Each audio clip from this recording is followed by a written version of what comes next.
This is Mario Andretti, and you're listening to Fascination Street podcast.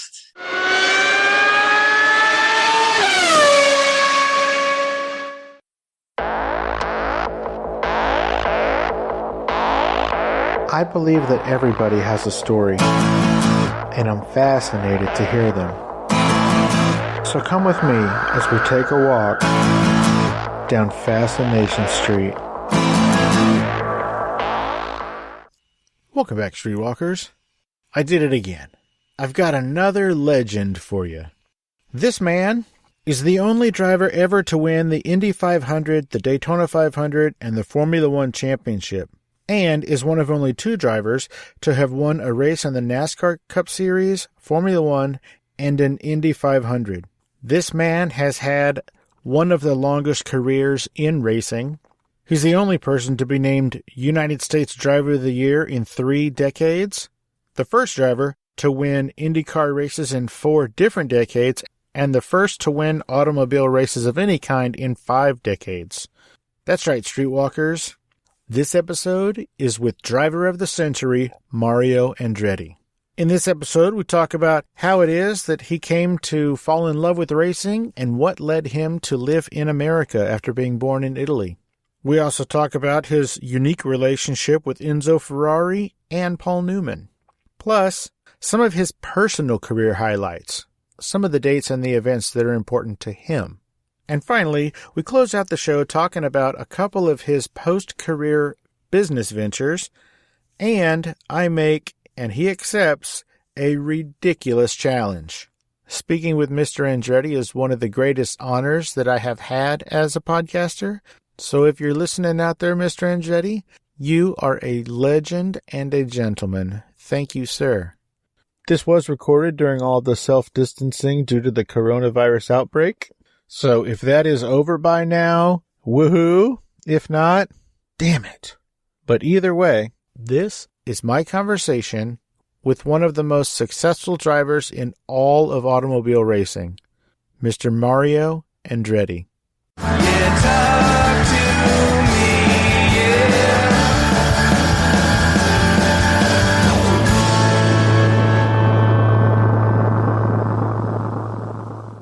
Welcome to Fascination Street Podcast, Mario Andretti. How are you doing today, Mario? Wonderful. Thanks for having me, Steve. It is absolutely my pleasure. Now, Mario, what I like to do is I like to start with where people grew up and kind of how they were raised, and that helps us understand how they got from where they were to where they are. So if you wouldn't mind, tell us where you were born and raised. Well, I was born in Italy in 1940, just when the war started. But the part of Italy that I was born in after the war, it was next to Yugoslavia, was the far east of Italy, northeast, and the peninsula of Istria. It was one of the regions. But anyway, Italy lost the war, I guess, and they had to give up that territory. So the family, us, we had a choice to succumb to communism or move, leave everything, all your possessions and everything. And of course, the majority of the inhabitants of that region, and it's estimated around 350,000, in the entire Istrian Peninsula. Italy set up some disbursement camps, and then from there, they just tried to send people to different areas that they would be accepted. And we wound up in Lucca, Tuscany. We were there for 7.5 years in a refugee camp. And we had an uncle on my mother's side who had immigrated here many, many years before, who suggested to my dad, if things are not looking too good, why don't you come to America? So we were in the camp from 48 to 55. But in 1952, my dad applied for visas. And 3 years later, the visas came through. So it was decision time. And Dad says, I said this a million times, but he says, we're going to America for 5 years and maybe come back. However, as kids, I say kids, my twin brother, I had an older sister, Anna Maria, but Aldo and I just became enamored with motor racing, as young teenagers. And why? Because it was so prominent in Italy. Formula One was born officially in 1951. The protagonists in Formula One were Italians in a big way. Italians and Germans. But Italy had Ferrari, Maserati, Alfa Romeo. And of course, it was all over the media. As kids, just became fascinated with that. And Aldo and I witnessed very first big race in 1954, a year before we came to America, in Monza, the Italian Grand Prix. And that's where we witnessed firsthand my idol, Alberto Ascari, who was at the time was current world champion. I think the mold was cast at that time. It seemed like the dream began. It seemed like the impossible dream. But that's what Aldo and I pursued right from there. I always say I never had a plan B, had no idea how anything was going to happen and if. But the objective was to just try to stay positive, and that was it. I've heard a lot of prominent and successful people say that a plan B to them was an excuse to fail. So it makes sense that you wouldn't have had a plan B because there was nothing else you wanted to do. Your family were they farmers? Yes, my dad actually was administering 7 farms. The family holdings were like 800 hectares, which is like 2,100 acres of land with 7 tenants. And my dad was the administrator of those farms. But again, we gave everything up to move on and maintain the Italian citizenship. What do you think you would have done for a career if you had not moved to America? I don't even want to know, Steve, because I know that the opportunities would have not been the same for sure. Because when we arrived in America, it was June 16th, 1955, summer. Racing season was ongoing, and we discovered there was racing right in our backyard here in Nazareth, where I live now, at the fairgrounds. 2 years after we arrived, Aldo and I started building a race car to race there. And so, as you could see, we didn't waste much time. Even at age 17, we started with some friends of ours, obviously, some buddies. The objective was to have the car ready by the time we were 21. Because that was the legal age to race professionally. But the car was ready 2 years later at age 19. So we had to fudge our license, our birth date a bit. And Aldo and I, we started at age 19. In fact, my career started in age 19, uninterrupted through 1994, when I officially retired from IndyCar racing. But I did 3 more races at 24 Hours of Le Mans.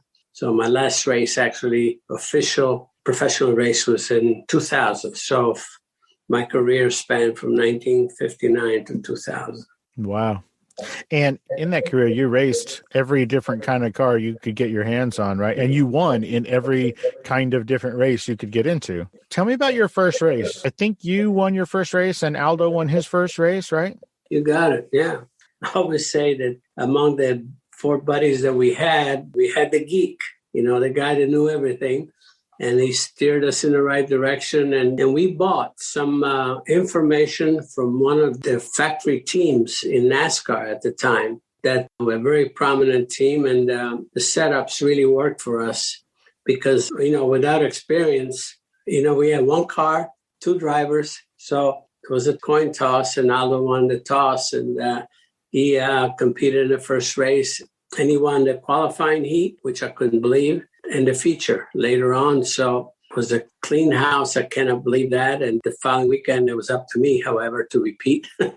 And I did, fortunately. And we had a very successful season, winning, crashing, doing all the things, But overall, we did very well, in the first season till the end. Obviously, then there was an issue with Aldo, obviously. The very last race, actually. So, tell that story. What happened to Aldo in the last race of the season? Yeah, it was, the worst thing that could have happened. It was an invitational. You had to be in the top 3 in the points on any track within a 150-mile radius. So this was the last race of the season in Hatfield, Pennsylvania, just near Philadelphia. So both of us were invited. I got a ride with somebody else, and Aldo drove our car. And during the qualifying heat, he was already in qualifying position. Top 4 would qualify. He was running second for the feature. He was trying to beat the guy that was ahead of him, which was the track champion, Freddie Adams. It was right toward the end of the heat race. He hooked the guardrail, coming off a turn 2 and flipped the end of her end. And he was taken to the hospital unconscious. In fact, he was given his last rites that night. He had a skull fracture and some other problems. But, it was a tough one because he was in a coma for a long time. And that interrupted his career. Of course, he had to take a sabbatical the following year before he resumed racing again. And he raced for another 10 years until 69. And then he had another big accident in Des Moines, Iowa, which was not his fault. Somebody crossed up in front of him and with a sprint car, and he hit him, and he almost wound up in the grandstands. Oh, wow. That pretty much ended his career. Gotcha. So when you were a little kid or you were a young teenager and you saw the Italian Grand Prix in Monza, that was your dream. You idolized your favorite driver. So what made you think that you could race? What made you think that you had the wherewithal and that was even going to be an opportunity that presented itself to you? I don't know if I can put in those terms thinking that I could. I was not, in my own mind, accepting anything less than, you know what, I'm going to do it. And, you're driven by passion and desire. My desire was a burning desire to emulate someone. I was going to emulate Alberto Ascari. Why not? A world champion. If you have an idol, there are qualities there that you want to, emulate. That's what was in my head. We didn't know, just like even for the first race, we had no background in racing except in the streets and whatever, being bad boys in the streets sometimes, but on the roads. But as far as racing, I think you just dive in there and you react, you make mistakes, you learn, but you're driven by that incredible desire. That's the only way I can put it. That's the way it was. For me, I said, this is it. This is what I want to do no matter what. I don't want to have to do any other job for a living but race cars. That was really the objective.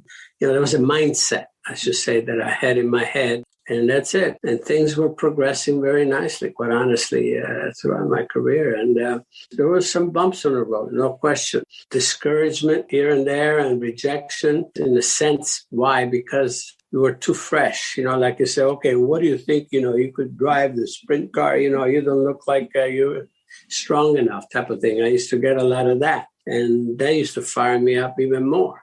So I was never discouraged by anyone, even though I had probably every reason to be at times.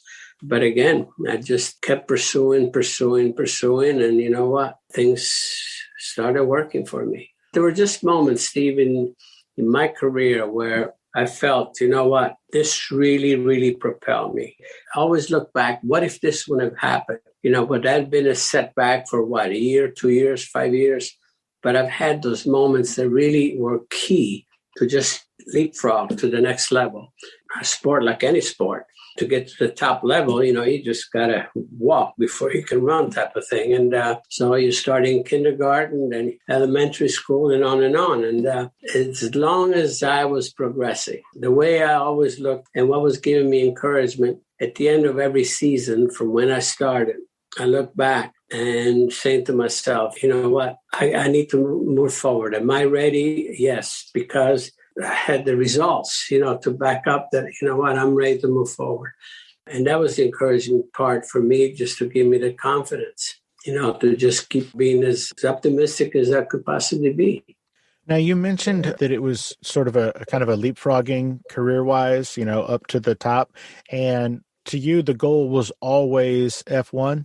Well, ultimately, yes, because that's when it started. That's when my love started. But this United States is the only country on the planet that you could have a wonderful career by just racing here, whether you're at IndyCars or Nascar, and be totally satisfied. I mean, obviously, 100 plus of drivers that have done that. But because of my upbringing, because of, as I told you, what really started this flame for me to pursue the sport, Formula One was always in the back of my mind.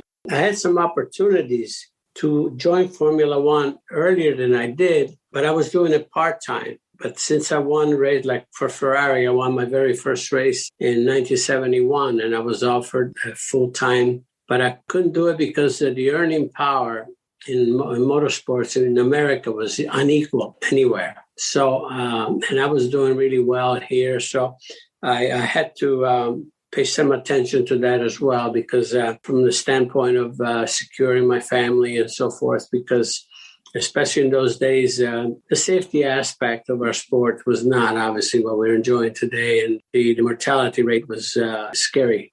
And, because I had lost so many my friends. And so the financial side had some weight. And that's why I didn't pursue Formula One full time until later on in my career, until I was 35 years old. But I had experiences, I can tell you, that gave me the confidence that with the right team, that I think I could get the job done. Because my very first Formula One race that I did in 1968 for Lotus at Watkins Glen, I was on pole next to Jackie Stewart, who was current world champion. That was my very first experience. So that was a launching pad that gave me the confidence, of course, and then created some curiosity also among the top teams. I said, well, maybe this kid can do it. And that's why I was able to land some good rides, with the top teams. And that's the only way you have the opportunity to really bring the results, obviously, at the end. That makes sense. Hey, Streetwalkers, here's a word from our sponsors.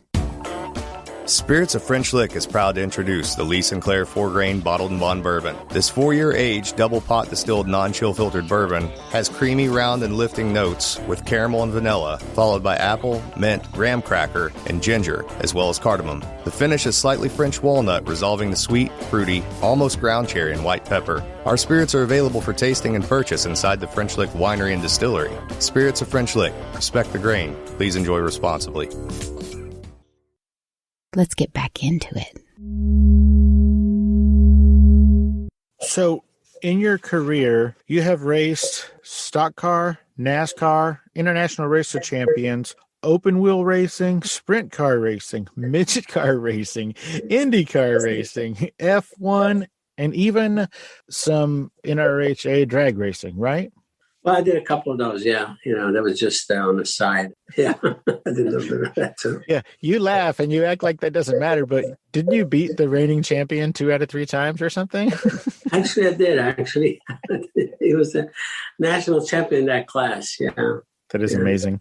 Now, you were the Rookie of the Year in 1965, right? Yes, I was. But also national champion that year. And also, you ended up being Driver of the Century. I assume that has to come with an award or a statue or something. Is there a statue of you? No, but there is an award for that. I have something to show for. That's something that's arbitrary, of course. I think there was journalists and drivers that were trying to come up with that situation. And I think they had first that driver of the quarter century. And somehow I came out on top on that one, which surprised me. And then driver of the century. So again, these are things that, again, like I said, they're arbitrary, but you take it. It's the same thing as if you're chosen to be inducted in the Hall of Fame. It's not because you just finished first the night before. It's accumulation of work. That's the ultimate reward that you feel. They said, somebody has noticed the work that I've done, and it's fulfilling in so many ways, to be judged that way. And again, I've been very fortunate in that respect too. Why are you so humble? You're one of the greatest drivers who's ever gotten behind the wheel of a car, and nobody's ever seen you in the news talking about how great you are. I'm the greatest. None of that. Where do you get your humbleness from? Just from being thankful and for everything that's happened to me. That's all. I mean, that's all I can say.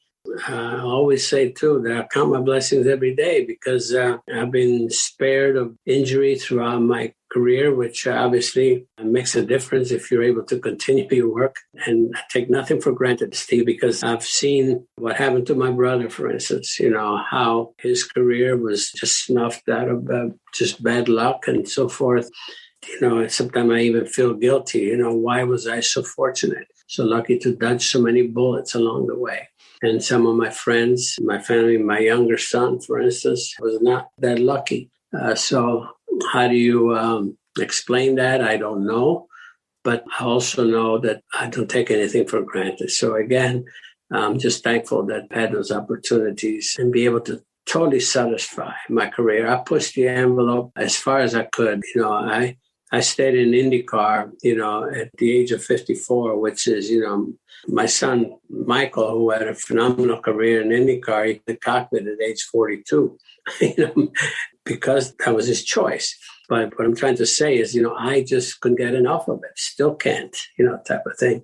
And so because of the fact that I was able to just stay on as long as I did, I feel, like I said, just like I've been blessed. That's all. Now, I think that I read somewhere that your father was not super into the racing idea because he said there was more body bags than trophies or something like that. Were you ever scared? There's a difference between being scared and having concern about things. If you're scared, scared of getting in a car because you think you might get hurt, then you don't belong there.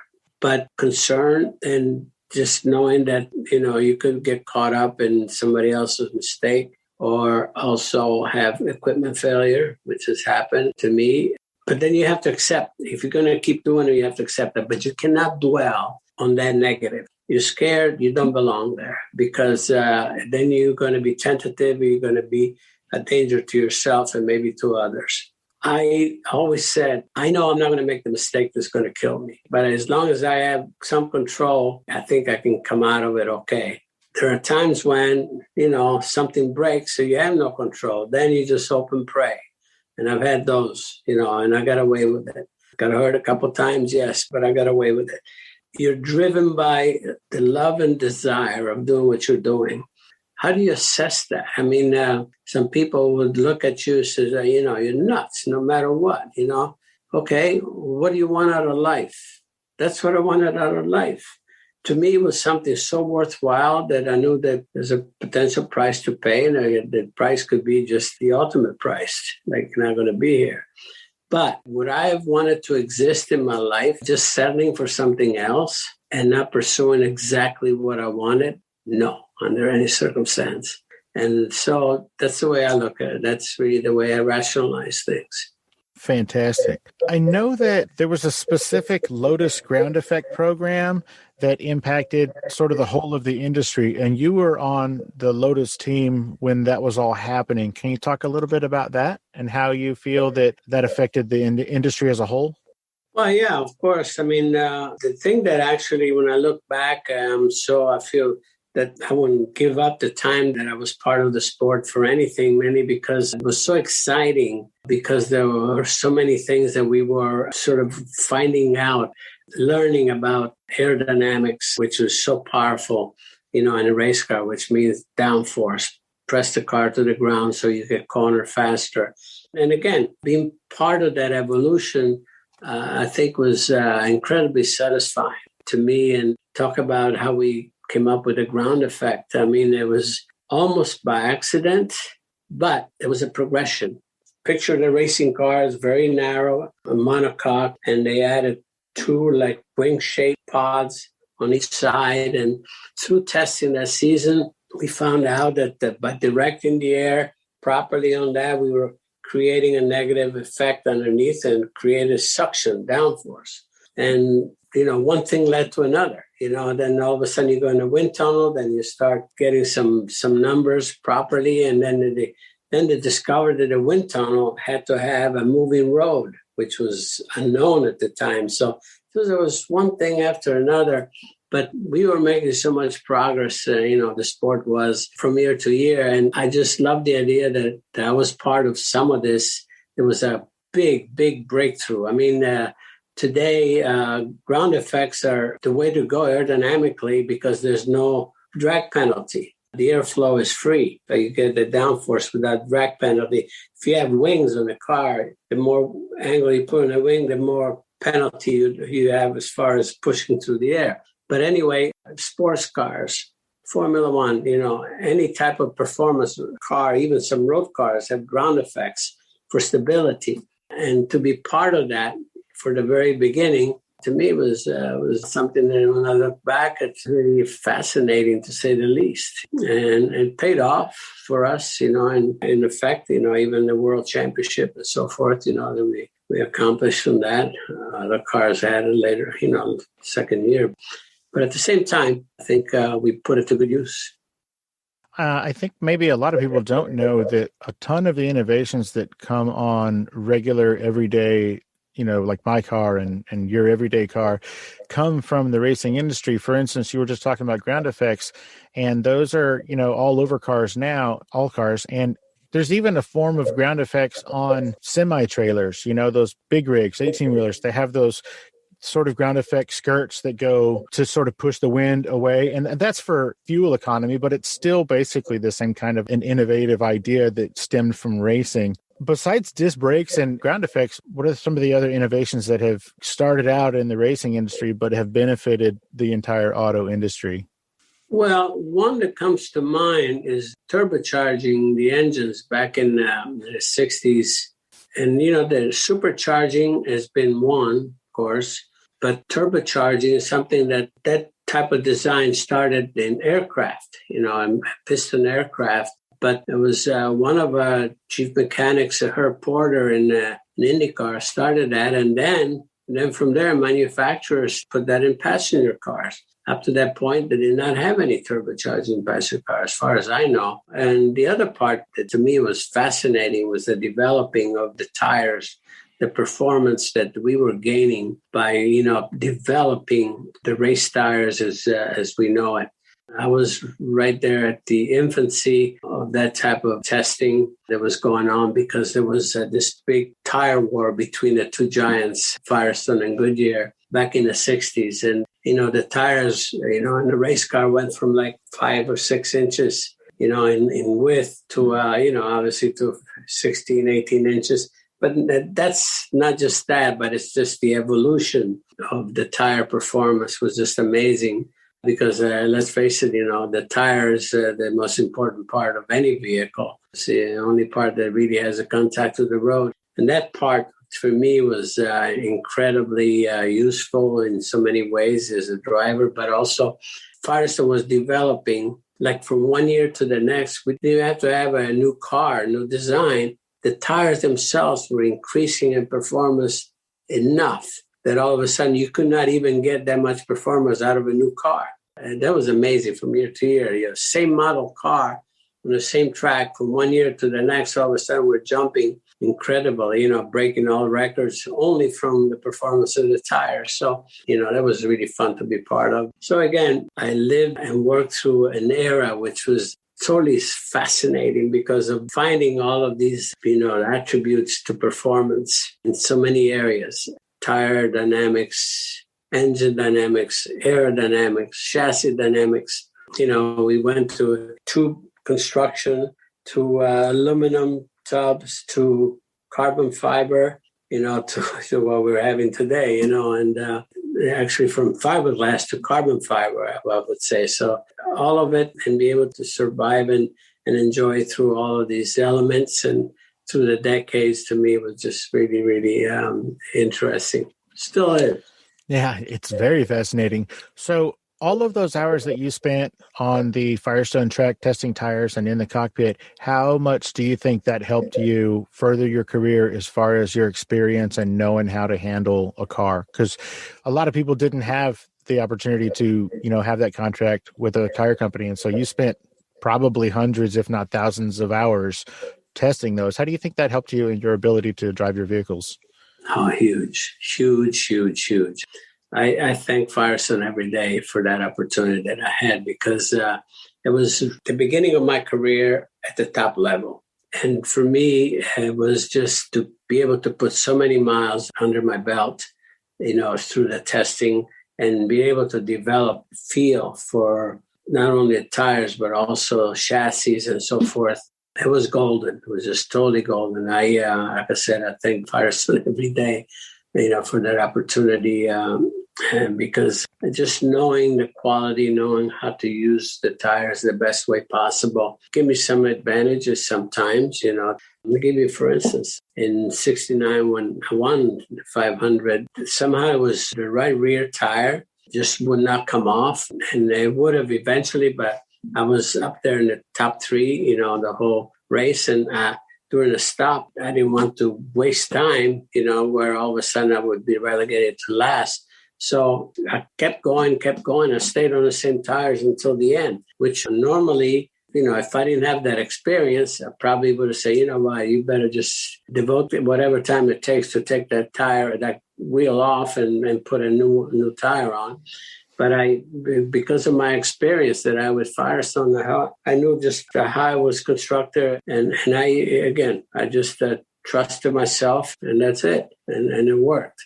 That is fantastic. I love how experience really pays off, whether it's in actual race conditions or not, but just being behind the wheel and handling that beast. I love how that furthers, everything that you were about, everything you were trying to accomplish in your career. You said earlier that you couldn't be full-time F1 because there was more money to be made doing other things as well, right? Well, no, it was much more money to be able to race here in the United States with the top level. And it took a while for Formula One to really catch up to that and even surpass what we're dealing with now. But those days, there were no guaranteed purses and so forth. It's whatever you could just have a starting fee and so forth, but didn't come close to what we could earn here in the United States. And again, I was at the top level here, and I was enjoying, championships and so forth. And I raced part-time Formula One during those years until I decided at one point, it was in the middle 70s. I figured, well, if I'm going to do Formula One, I better do it now full-time. In 1975, made that decision. Then we started out with the All-American team, the Val Spinelli-Jones team. We had some success, but nothing like, being with one of the top established teams. And at the beginning of 76, I latched on with Lotus, Colin Chapman. Having had experience before, a few races, and done pretty well. The rest is history as far as Lotus. I joined Lotus just at the right time, I think. Colin Chapman was a genius, but he needed to be challenged. And this was just the right time. As you said, all of a sudden this ground effect situation started becoming something to really pursue. And he was just a guy. And I was just lucky to be with Colin because historically, if he was really on it, usually he brought a world championship to his drivers. And this was the time for me to be with him. So perfect timing in that respect because I fulfilled my ultimate dream, as you could see, winning the world championship. In 77, that was not a championship year. It could have been, it should have been even, but we had so many engine failures. In Formula One, because of being so international, there's something very special for any driver to win their home Grand Prix. It's really it's a biggie. And in 77, I won the U.S. Grand Prix, which is, of course, my home Grand Prix. And then later in the season, I won the Italian Grand Prix, which is my country of birth. In the same year? Same year, yeah, in 77. Wow. And so, and you know what? It wasn't until many years later that I realized that I didn't even think about it that year. And that's how busy I was, just that wasn't thinking about those things. But then I look back, I said, gosh, how fortunate was I, to be able to put that under my belt. Well, speaking of bouncing around to all these different race series all over the world, abroad and then here in America, a lot of people aren't allowed to do that. Was there ever any contract restrictions that prohibited you from racing in other series? Oh, yes, there was. Absolutely. And I always had a business manager, throughout my career, when I reached the top level. But I always did all the racing contracts myself. And there was always a clause on there whereby you were forbidden to drive in any other series unless you got written permission from your team. And I never really argued that point because I was going to do it anyway.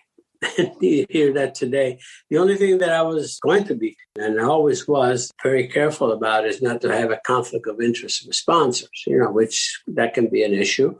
And I was not going to do that. But as far as driving, there was no one that could ever own my career, just in one series. And that's the way I looked at it. But I've said this a few times, and, we were testing in Silverstone in England, the Lotus, the Formula One.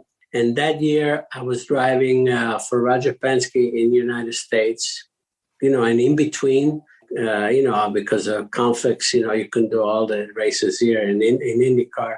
According to my contract in Formula One, that was a no-no. Anyway, I was testing on a Wednesday, and then Colin Chapman says, what are you going to do this weekend? I said, I'm going back to the States. He says, I'm going to race for Roger Penske in Michigan. And he said, well, you can't do that. I said, I know. I said, but I will.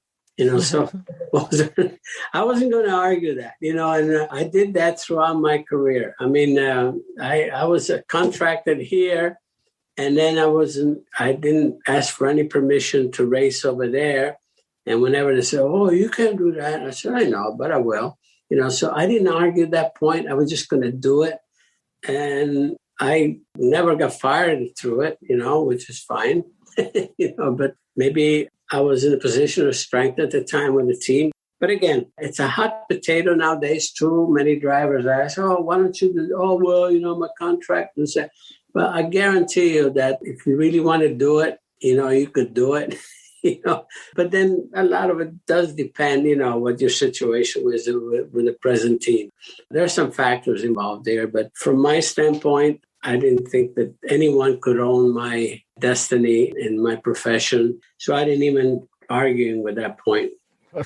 That's fantastic. I've heard that talent wins out. Like if you're really, really good at your job, you can get away with a little more than maybe some people who aren't as good at your job. Do you think that your standing and your career and I don't want to say legend because you probably weren't a legend yet, but do you think that your past career and your relationships helped you get away with bending the lines of those contracts?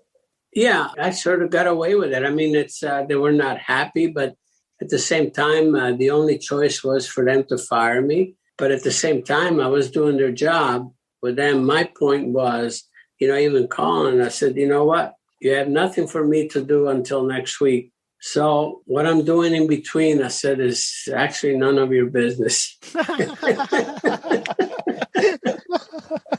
Oh, that's hilarious. How else can you put it? That's awesome. Now, let me see if I have this right. Just a couple of quick facts here. You've raced in more than 900 races, right? Yeah, right at 900 races. Official state, 76, I think. And then there were some unsanctioned, but it's about somewhere around 900, yeah. And somewhere around 111 wins? That's for sure, yeah.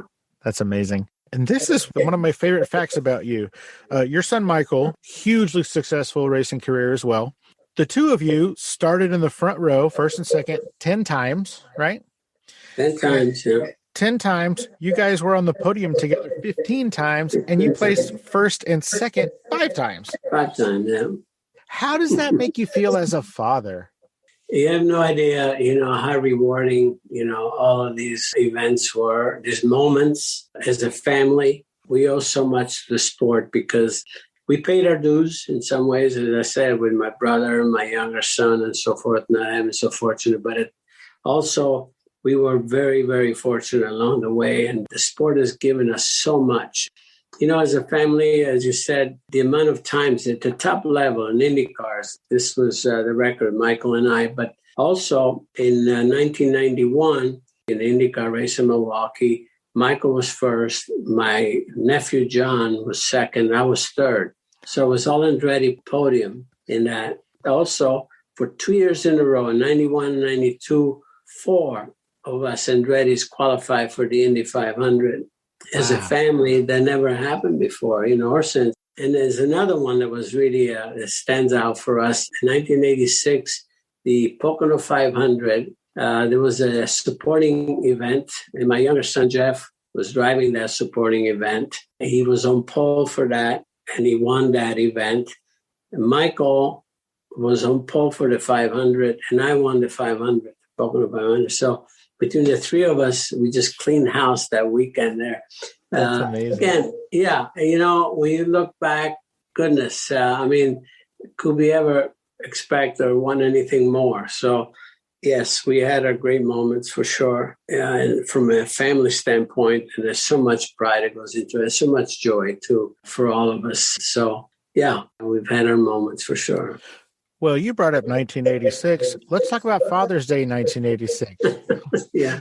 Why does that day stand out? What happened that day?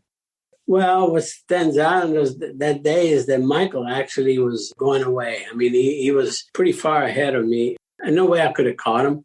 It was about 3 laps to go. And my engineer screaming in my ear says, Michael's having a fuel pickup problem. And so, man, I really stood on that seat. And we're coming down for the drag to the finish line. And I beat him by 2 inches, 7/1000ths of a second. I have a photo where I'm looking at him, he's looking at me. You know, he thought maybe he won, you know, and I said, no, I won. Anyway, I did win it. So Michael, obviously, you know, he's a competitor, you know, he wanted to win. And he was not too happy on the podium. And somebody said, hey, Michael, lighten up a little bit. It's Father's Day. He said, oh, well, he said, Happy Father's Day, Dad. You know, it was a very quiet ride home on the airplane from Portland. That's fantastic. Yeah, good old Michael. We kid about that sometimes. Hey, Streetwalkers, here's a word from our sponsors. You know those popping phone handle things that you see on everyone's phones nowadays? Well, how would you like to put your logo on them? Does your podcast or band need new merch? Do you want to bring attention to your new book or film? Maybe you need something unique for your Patreon or crowdfunding campaign. Then visit thelogopop.com, where you can customize them with the logo of your podcast, band, business, art, school mascot, or whatever else you can think of. These are way more affordable than you may think at thelogopop.com. Mention where you heard this ad and get free shipping on your entire order. Remember, that's thelogopop.com to order your custom popping phone handles. That's thelogopop.com. Let's get back into it. Now, I understand you had a fairly unique relationship with Enzo Ferrari. Can you talk a little bit about your relationship with him? Well, what was unique was that I dealt with him directly, where that was not normally the case, whether it was language barriers or whatever, but I dealt with him directly from the very beginning. And that was something very special, in my opinion, because of who he was, of course. To be able actually to say I won my very first Formula One race in a Ferrari. I won several sports car races with Ferrari. In fact, in 72, Jack Eakes and I helped Ferrari win the world championship in manufacturers. And so tremendous satisfaction. And my last Formula One race, you know, was also with Ferrari because I was substituting for a French driver, Didier Pironi, who was killed just a couple of weeks before. It was a terrible year in 1982 for Ferrari. They lost 2 drivers that year. So I was substituting for Didier for one of the last 2 races, and the one was Monza. And I put the car on pole, and I had been out of Formula One, you know, for 9 months for that year. But I put the car on pole and almost won the race. I had a led right to the end, but we had an issue with one of the turbochargers packed up on me, so I finished 3rd, but I was still on podium. So for me, so incredibly special and valuable to say that I raced my last Formula One race with Ferrari. Here's another one, you know, where I was already driving here in the States, and I had a contract with Patrick Petroleum, you know, that team that I was driving for. And so I said to Pat, I said, by the way, I'm going to be driving a Ferrari this week. It was a weekend off in IndyCars. And I said, oh, you can do that. I said, well, I know. I said, but I'm going to do it. So here again, it was the other way now. And because Mr. Ferrari asked me, you know, if I would do that. And of course I did. Derived tremendous satisfaction out of that. But yes, with Mr. Ferrari, whenever I would visit the factory, we would always have lunch at the Cavallino, which was his favorite restaurant, you know, right across the street from the factory. He had his own room there and so forth. And I did that several times, you know, throughout my career when I visited there. So, yes, I value tremendously, you know, my relationship that I have with Mr. Ferrari. That sounds like that was a relationship born out of mutual respect. That's awesome. I like to hope so. I also understand you had a relationship with movie star and race car driver Paul Newman. Did you race for him, for his team? Oh, yes, of course. Yeah, actually, I was instrumental in putting the partners together, Carl Haas and then Paul. And I had known Paul since 1967. I met him way back, when he was called to sponsor a car for Ford, a sports car that I drove.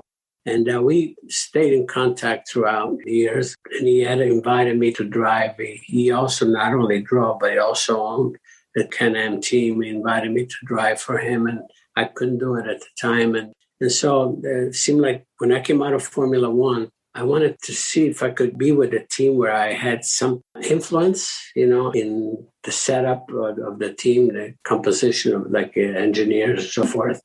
And it was perfect to team up with Carl Haas, who was new at IndyCars, and also Paul. I was able to put those two together. And that was the beginning of a really close friendship. I drove for them for 12 seasons. That's the longest I drove for any team. Wow. And Paul and I became very close. He remains, one of my very favorite people that was part of my life, for sure. Very nice. Now, I'm sure you've been there, but previous guest and fellow podcaster Adam Carolla has, I believe, every single race car that Paul drove. Have you been to Adam's Paul Newman Museum? No, I've not seen that, no. But I know Adam, and actually I've interviewed with him several times. Also interviewed with him for the documentary that he had on Paul. That was a great movie, Winning, The Racing Life of Paul Newman. That's a fantastic film. Now, one other important day I want to talk about, and that is Labor Day 1963. Why is that day important to your career and your mentality about your career? Well, remember just earlier I said that there are moments in my life, in my career, while I was, going from stepping stone to stepping stone, where an event happened that could launch me to the next level. And Labor Day 63, we had one race, a major race in the afternoon in Flemington, New Jersey. And then there was another race slated for that evening in Hatfield, Pennsylvania, about maybe 60 miles away. And so I won everything in Flemington. I won the heat, match race, feature. And then at Hatfield, the same way. But then there was a third feature to be run because there was a rain out some weeks before. So they had to satisfy it. And then I won that feature. So there was 3 features. And I remember one of our very important individuals in our sport at the time was Chris Economaki. Chris Economaki had this publication called Speed Sport News, and he was the authority, in the sport. And I remember he was the announcer that evening. And he says, he had a shrilling voice. And when I won the third feature, I'm just cooling down and I hear, he says, Mario, you just won the ticket to the big time. He said something like that. And after that, opportunities opened up for me to get into the next level and sprint cars and so forth. Again, that's the importance of an event like that. I had a few of those, along the way. And they're vivid in my mind. It was very important. That's fantastic. Yeah, I can see how having such a superstar day like that would help your mentality and your goal to get to the pinnacle. Now, you are the first driver to have won IndyCar races in 4 different decades and the first driver to win races of any kind in 5 decades. I think you are still the only driver to have won a race in the NASCAR Cup Series, Formula One, and the Indy 500, right? Yeah, the Daytona 500, the Indy 500, and the Formula One World Championship, yes. Here's a tough question, which I'm sure you won't answer. Which one of those is your favorite? The World Championship, that's an easy one because it's a championship, which means it's the result of the entire season. It's just not one race. The Indy 500, yes, is a one race. Yes, it's important career-wise, especially because it's probably the best-known motor race on the planet. And the Daytona 500, obviously, it's the jewel event for NASCAR, which is the big event. But to me, a race cannot compare to a championship. To be able to pull that off and then also, to add on to that, to win my country's world championship, race, and then also my native land championship was something that it's not part of the record, but it resonates in my head. Fantastic. Shifting gears just a little bit. See what I did there? Why did you decide to start a winery? It was just an opportunity at the time. When I decided to retire, we, my managers, my management firm, decided to call it the Arrivederci Tour, bye-bye for that final season. And the small agency came up with the idea. Actually, they had it all set up, if we were accepted. He said, we have done a deal with Louis Martini Winery in Napa Valley. They were going to have a wine of beer selection, which was, I didn't have much of an opportunity to select, but it was a cab, a 1991 cab, where you put my photograph, on the label and so forth. That wine was used for a lot of the events. At almost every race, there was an event or something commemorating, which was really a lot of fun. I remember they sold over 18,000 cases of that wine, by midsummer. And I figured, that's pretty good, actually. And so I went out there, and then at the end of the season, I said, why don't we continue this, But anyway, I found myself that I was selling the program. I said, it almost felt like, they thought I was being competitive toward it, but it was their own wine, Anyway, then the firm that put all this together, they said, well, why don't we start a winery there? So one thing led to another, and that's how it all got started. How often do you get down there? Oh, not often enough, especially now. This year has been a disaster, with pandemic, and also we've been affected, the whole Napa Valley and Sonoma have been affected by the fires also in the last couple of years. It's been really depressing, quite honestly, for us. But nevertheless, we're still drinking it. Well, that is nice. Is there a favorite? If I go there, what should I get? Or can I get it here in Texas? Yeah, you can get it online, AndrettiWinery.com. What's your favorite? I love our Super Tuscan. It's a blend. We have 75% Sangiovese and 25% Cab. I think it's really a great combination. But again, Cab, Merlot, Sangiovese, I just pretty much liked about everything. We have some great Barbera. We just got a 90 on that. So. Oh, nice. Very cool. I'm just outside of San Antonio, and probably 45 minutes away from me is the Texas Hill Country, which has, I think it's the second most visited wine region in America next to Napa. It's like Fredericksburg, Texas, but we have, I think there's something like 90 or 100 wineries up here. You should come. Yeah, we haven't been to San Antonio. We have we call Andretti karting and games. I was about to bring that up. There's one not far from my house. So tell me about that. How did that happen, and what is it? Well, it's actually, you should visit it. It's a great place to really enjoy just about everything. I mean, even if you like bowling, you don't have to drive a go-kart or anything. We have a myriad of games and everything, simulators, zip line, and obviously a lot of things such as meeting rooms, for business meetings. We have restaurant. Again, I'm really proud of those. Okay, we have 5 of those. We have 3 in Texas right now. We have 1 in Orlando. And by the end of April, we'll have 2 in Georgia. This business started actually in Roswell, Georgia, with my nephew, John. Then from there, with Marietta, and then we continued on. And the group that we're part of now is very ambitious, and looks like we'll have 2 more going up next year. So we're expanding. But we're so proud of those locations. You should just go there. I think it had just barely been finished construction when COVID hit. So I don't know if anybody's really had a chance to go there here to the one in San Antonio. Well, I can't wait. Hey, I'm sure this won't ever happen either. But since you own the place, I challenge you to a race, sir. Come down to San Antonio and race me. Good. We'll do that. You're on. You have been super generous with your time, and I really, really appreciate it. It's very important, though. Is there anything that we didn't talk about or I didn't ask you about that you wanted to talk about today? No, I think we covered it pretty good. Yeah. All right, good. Well, Mario Andretti, thank you so much for taking the time out of your busy day and your hectic schedule to hang out and let us get to know you a little bit better on Fascination Street. I really, really appreciate it. My pleasure, Steve. Thanks for having me. You are amazing. Mr. Andretti, have a great rest of your week. If you ever do find yourself in San Antonio, I will drop what I'm doing to go race you, sir. That was good. All righty. Okay. You have a great day, sir. Thank you so much. You'll be my guest. Thank you. Bye, Mario. Bye-bye. Hey, Streetwalkers, it's time for a giveaway. Thanks to our generous friends at Sylvania, we're going to give away some Bluetooth speakers. What do you think? These are fairly special and limited Fascination Street podcast edition, as they have a little Fascination Street emblem on the end.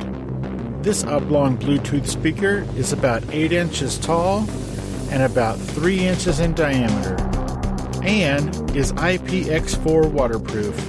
So how do you win? Well, what I need all of you to do is post a short video to your Instagram story, your Facebook story, or even your TikTok, telling everybody why you love Fascination Street Podcast and which is your favorite episode. Make sure to tag the show in these videos, and each week I'll pick one winner to win one of these special limited edition Sylvania Bluetooth speakers, and I'll mail it to you. And I might even throw a couple of other Fascination Street Pod swag in there as well. So tell a friend, tell all your friends, and include it in your stories on Instagram, Facebook, or TikTok. And don't forget to tag the show, Fascination Street Podcast. Opening music is the song Magnolia from the 2014 album Intransigence, used with permission from Douglas Miles Clark. Closing music is Apollo from the 2001 album Into the Known by the band Sapphire. Thanks for hanging out with us and getting to know a little bit about our guest. We'll see you next time on Fascination Street.